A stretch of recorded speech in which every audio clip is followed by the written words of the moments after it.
CNN bringing back their chief legal analyst, Jeffrey Toobin. You may remember him, Tube Snake Toobin, they called him, because he was the guy. Well, you know what? I'll have Allison recap it for you, because she had, and again, I don't know how they decided this. Allison Camerata on CNN was the woman put in charge of reintroducing Jeffrey Toobin to the CNN viewers after his 7-month hiatus, for acting inappropriately on a Zoom call. Here she is reintroducing him yesterday. I feel like we should address what's happened in the months since we've seen you, since some of our viewers may not know what has happened. So, by the way, she said address, not undress, because I think, you have to be very careful. You have to clarify with him. You really do. So, zip it back up. I said undress. Anyway, here's what she said. I guess I'll recap. I'll do the honors. Help yourself. Help yourself. Probably not the best way. I'll do the honors. And he goes, help yourself. I was like, that's not the guy's. I'm going to be honest with you. I always thought the guy was a little weird. Now, everything he says, everything that comes out of his mouth is just super creepy to me. And this interview just reaffirms that. Here's her recap. In October, you were on a Zoom call with your colleagues from the New Yorker magazine. Everyone took a break for several minutes, during which time you were caught masturbating on camera.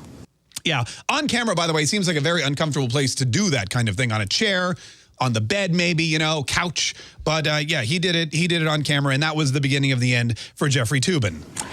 You were subsequently fired from that job after 27 years of working there. And you, since then, have been on leave from CNN. Do I have all that right? You got it all right. Yeah, sad to say. Yeah, sad to say. You hit the nail on the head, so to speak. Never mind. Okay. To quote Jay Leno, what the hell were you thinking? Well, obviously, I wasn't thinking very well or very much. He wasn't thinking at all. In fact, that's not what they call thinking. They call that fantasizing. That's what he was doing. He was fantasizing about something. He wasn't thinking at all. And during that break, during that Zoom call, which I'm going to be honest with you, man, I had no idea that the New Yorker was such an exciting place to work, that you get on a Zoom call with your cohorts and your colleagues and you're talking about work stuff and you get that physically aroused. I mean, sign me up, man. If they need any extra, because here we have Zoom calls and I do everything I could possibly think of to keep myself entertained during a Zoom call. You know what? Maybe that's what it is. Maybe the Zoom call was so boring. He's like, God, I need something to keep my mind. Never mind.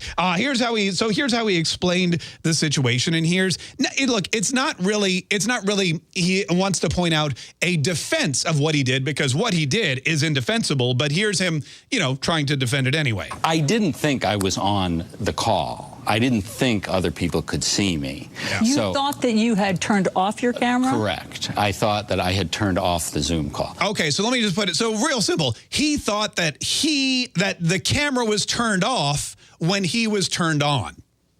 Basically, they were both turned on. So over the last 7 months, he's really, because he got fired from the New Yorker, which was really upsetting to him, because I guess he made a lot more money from there. And then he got laid off from CNN. Probably not laid off, that's not even a good. No, stray away from that language. He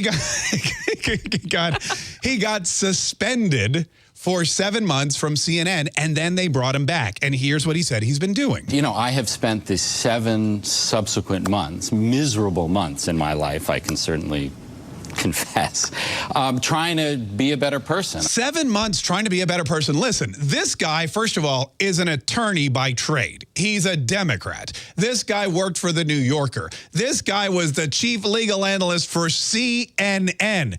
Your life doesn't get any worse. You are already the worst person you could be. It shouldn't take you 7 months to get any better. You can get better in 5 minutes. In fact, you were probably a better person the minute you got fired from working at the New Yorker. But that's not all he's been doing. He's been doing some other cool stuff too. Listen. I'm in therapy, trying to do some public service, working in a food bank, which I certainly am going to continue to do. Hopefully he washed his hands before he went to work at the food bank, because, you want to be He was sanitary. Working on a new book about the Oklahoma City bombing. Okay, now here's where he loses me. I really don't feel like this. Like, I get that he's working on a book. Maybe it takes his mind off of how terrible and horrible his life is. But I don't feel like this is the best moment to really pimp your new book out. I don't feel like when you're back after 7 months and you're on CNN and you're sitting there with Allison Camerata talking about, your masturbatory escapades on a Zoom call and how sorry you are and how you're a better person. I don't think this is the time to really pimp out your book, is it? I mean, isn't that a little self-serving? Which he's really known for serving himself, so maybe that makes also probably this book is going to come out in a hardback, right? Is everyone? Can you stop with the puns? No, there's more. There's way more. I can't stop. The jokes write themselves with this segment. But anyway, so Allison says, "Look, okay, you've taken the time. You're going to be a better person. Just promise us that's it." So you're saying there will be no surprises after this that will come out?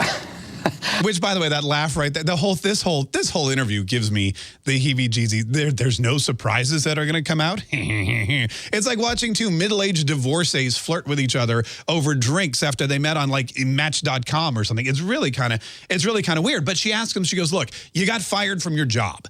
You got suspended from CNN. We're bringing you back. What do you think that the punishment fit the crime? Really?" I thought it was an excessive punishment. I am incredibly grateful to CNN for taking me back, but other people are going to weigh in about whether it was appropriate.